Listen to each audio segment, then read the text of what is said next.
Welcome to the Dogpoint podcast, episode 12.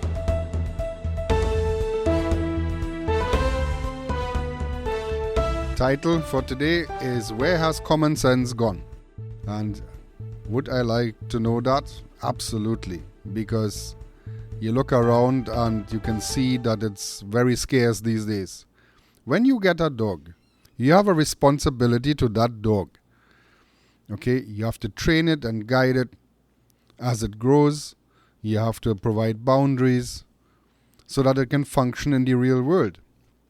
You also have to provide stimulation and exercise for this dog, right? Appropriate to age, of course. You don't want to over-exercise a puppy or under-exercise an active dog. So it's not like many years ago where people would just get a dog, put it in the yard and feed it, and that was that. There is more to dog ownership than that. The responsibilities go way beyond that. And I have found that these days you actually have to tell people that.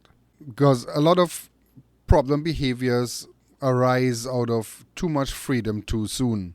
What do I mean by that? If your dog is loose around the house and it's exploring and it's unsupervised and it finds something to do, you may not like what it finds to do. That's why you're supposed to supervise it. And when you can't supervise your dog, put it in a crate. Make sure that you potty it first. Get some water and then put it in the crate so it can sleep. Puppies need to sleep a great deal of time, and depending on age, up to 18-20 hours a day. And so oftentimes we don't give them that opportunity to sleep that amount because the children want to play with the puppy. We want to interact with the puppy because it's new and it's, taking our attention. And while that is all understandable, you have to have the discipline to let the dog sleep when it needs to sleep. And do not wake up the dog while it's sleeping. Okay? Wait until the dog wakes up on its own and then immediately take it to potty so that you can create healthy habits.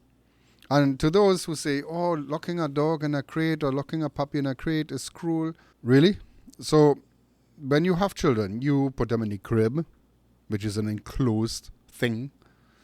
And then as they get a little older and they can crawl out of that crib, when you can't supervise your child because you're bathing or getting dressed, whatever, your child is in a playpen. How is that different? Why is the reasoning differently? How you're not cruel to your child, but you're cruel to the dog? Make it make sense. Okay? Where has common sense gone? It disappeared, that's what.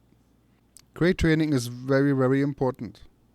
For example, you decide you want to get your pet spayed or neutered for whatever reason, and it goes to the vet.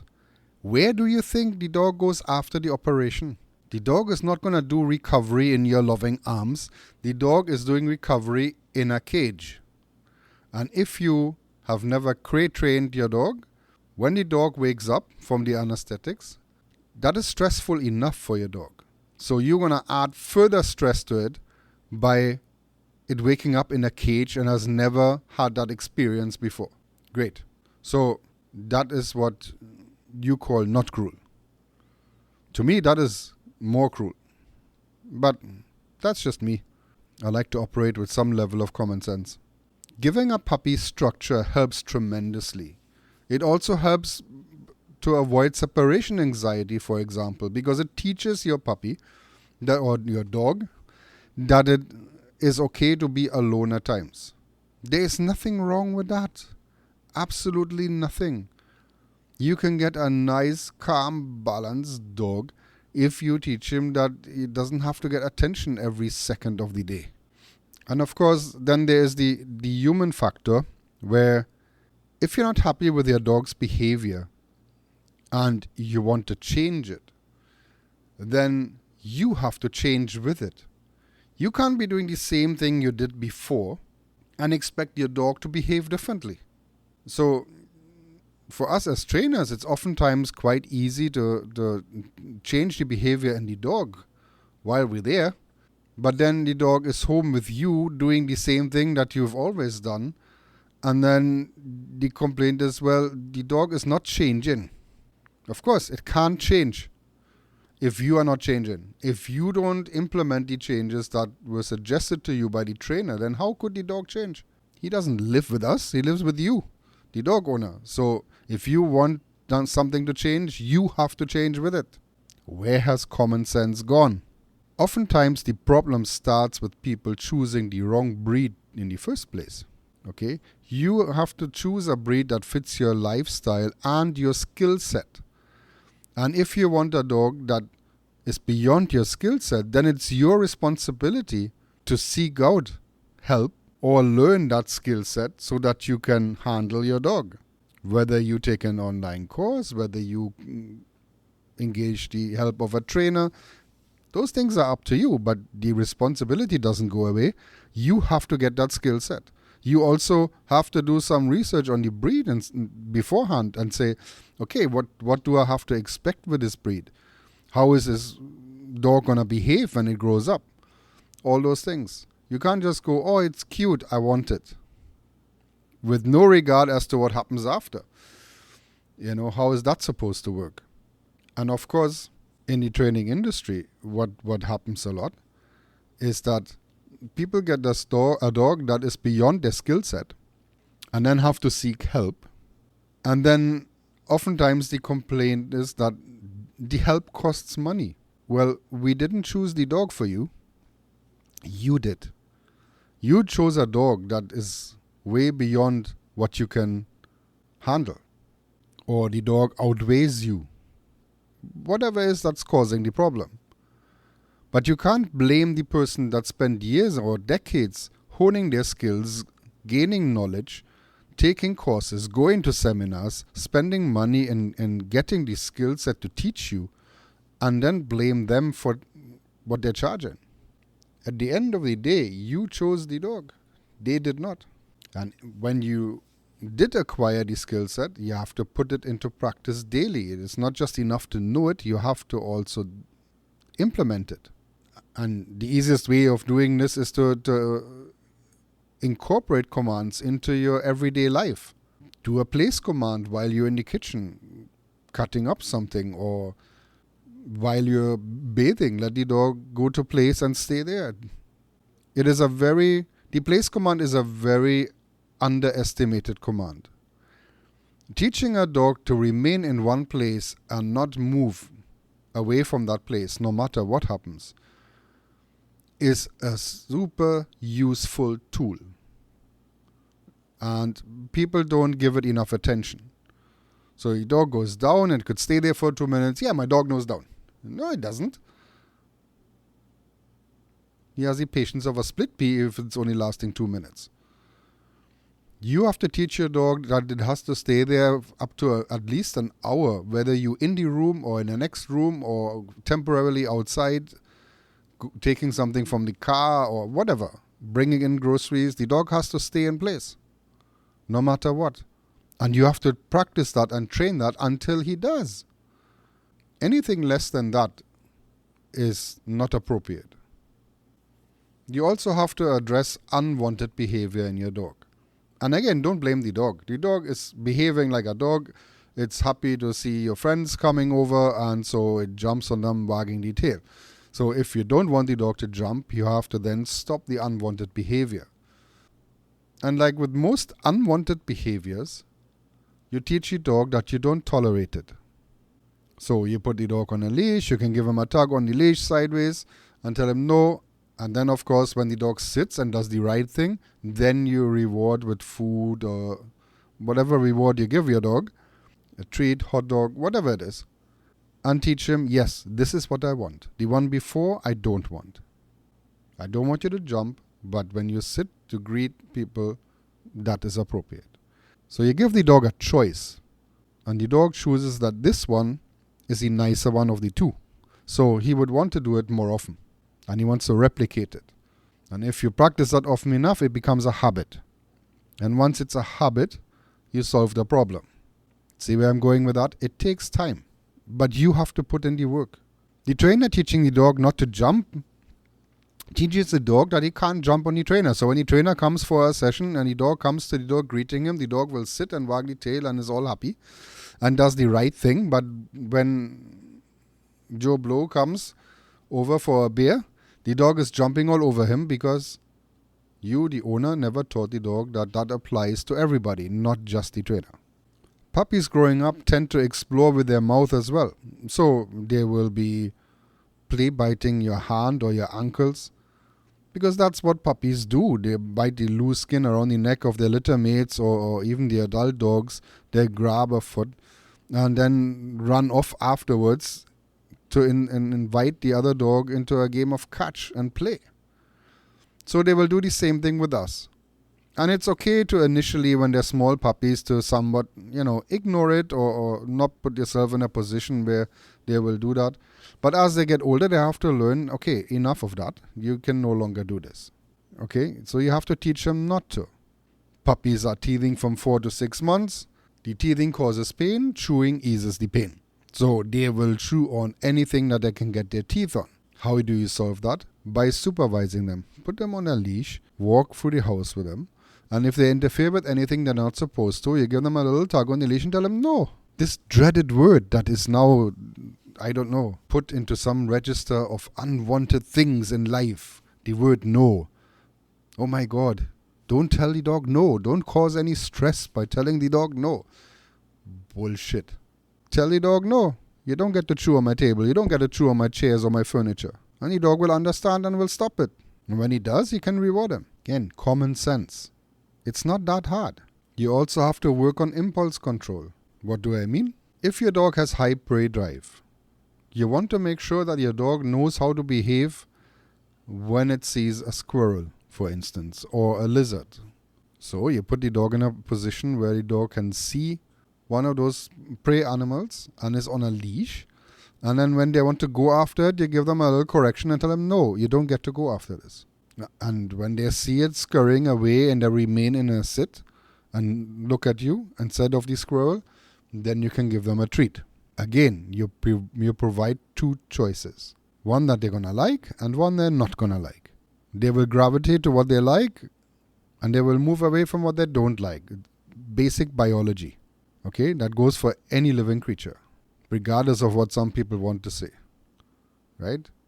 Because if they're saying, oh, don't do this and don't correct and don't say no and it's too much stress and the poor dog is going to shut down. And okay, so you put a leash on a dog and you want to go to point A and the dog wants to go to point B, you applying force. I don't care what you're trying to tell people. Okay? You providing a level of stress because the dog doesn't want to go where you want to go. The dog wants to go after something else, after the leaf blowing in the breeze, for example. So if you don't want the dog to go there and you have him on a leash, you're applying force. So don't tell me nothing about force-free. Where has common sense gone? It went out the window with the leaf. You also teach your dog a very strong recall. Make your dog bulletproof in recalling. Because if you don't, you can never unclip the dog anywhere outside of home. Because if your dog is not coming back 10 out of 10 times, no matter what's going on, then you have no right to unclip your dog.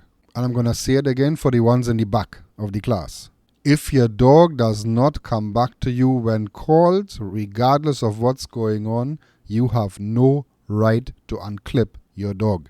Walk with a long line or something because your dog ain't ready for being off leash.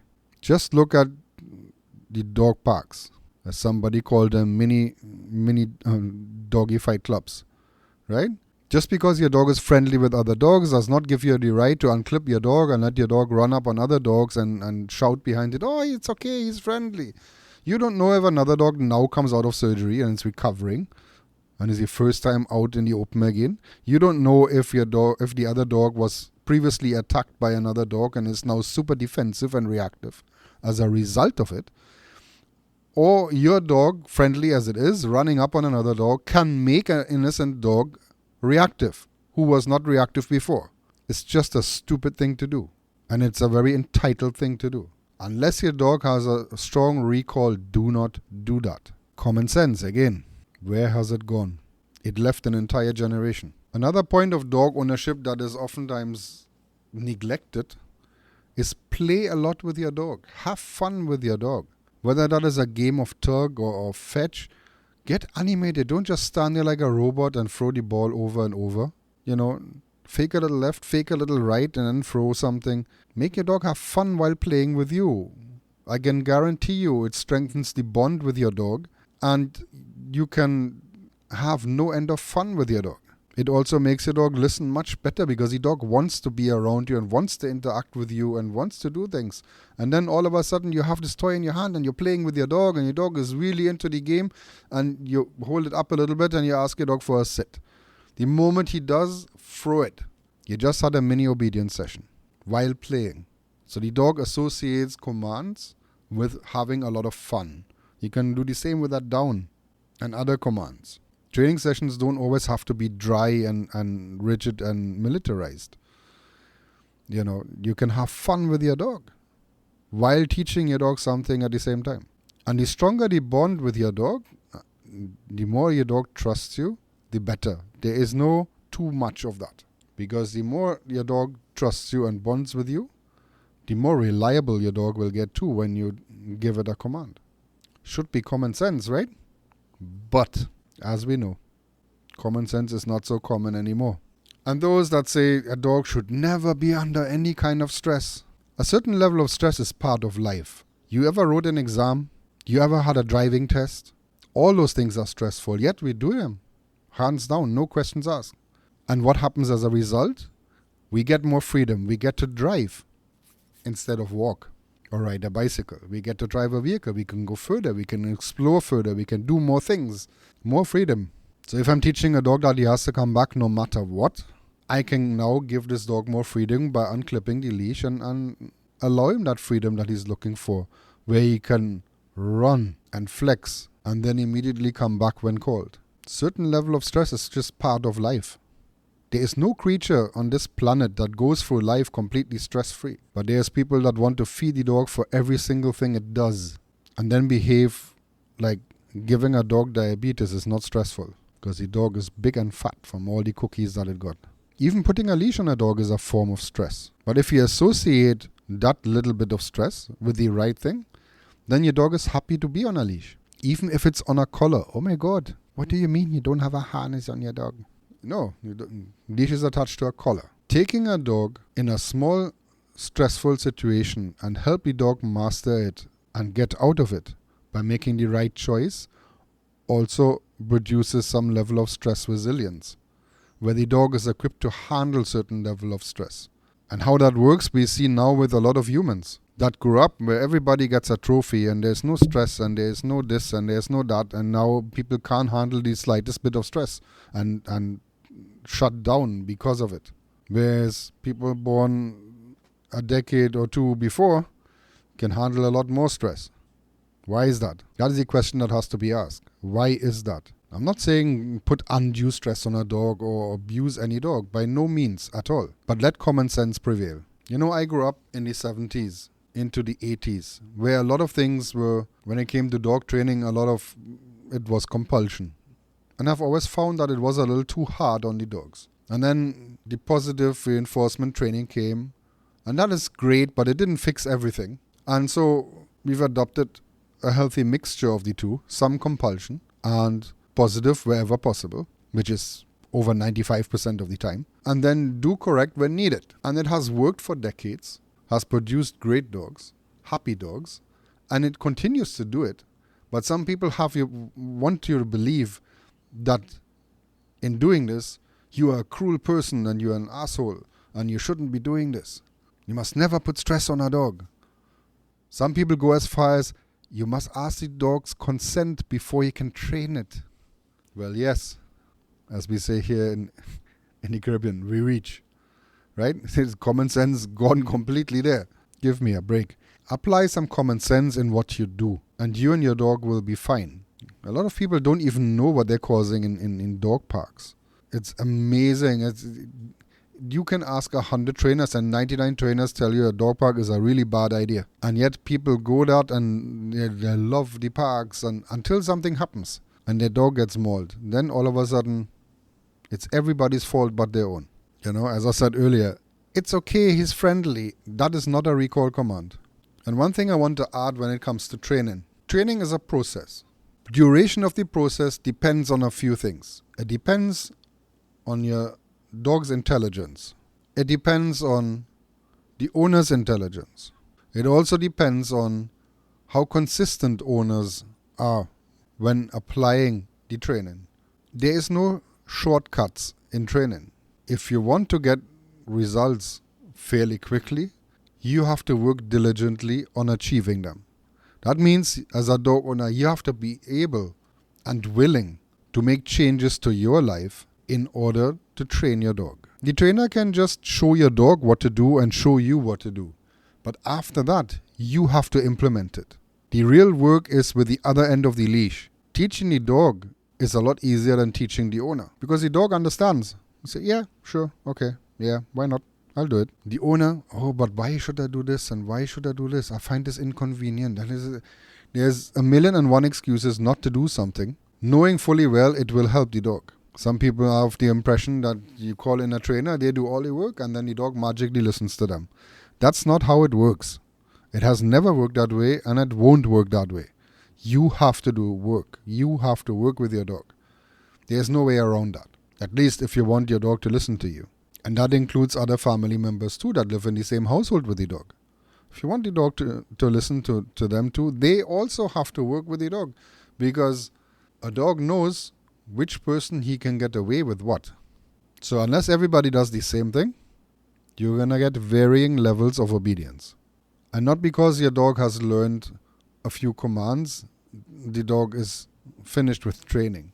It's a lifelong process. As a dog owner, you're supposed to practice with your dog for as long as that dog lives. Because 1, it's fun for the dog. 2, it's stimulation for the dog. 3, some of the training is actually exercise that the dog gets.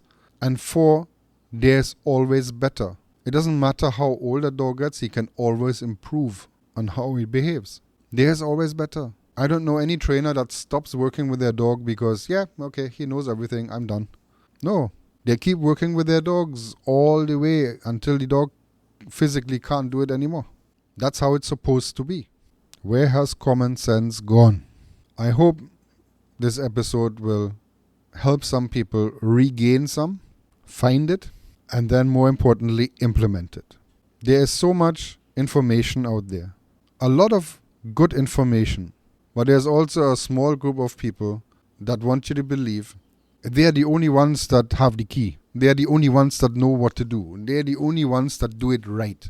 Because science says. A couple of decades ago, science also said we can fix a number of issues in humans through lobotomies. And we all know that turned out to be very wrong. But that's what science said at the time. And people believed it.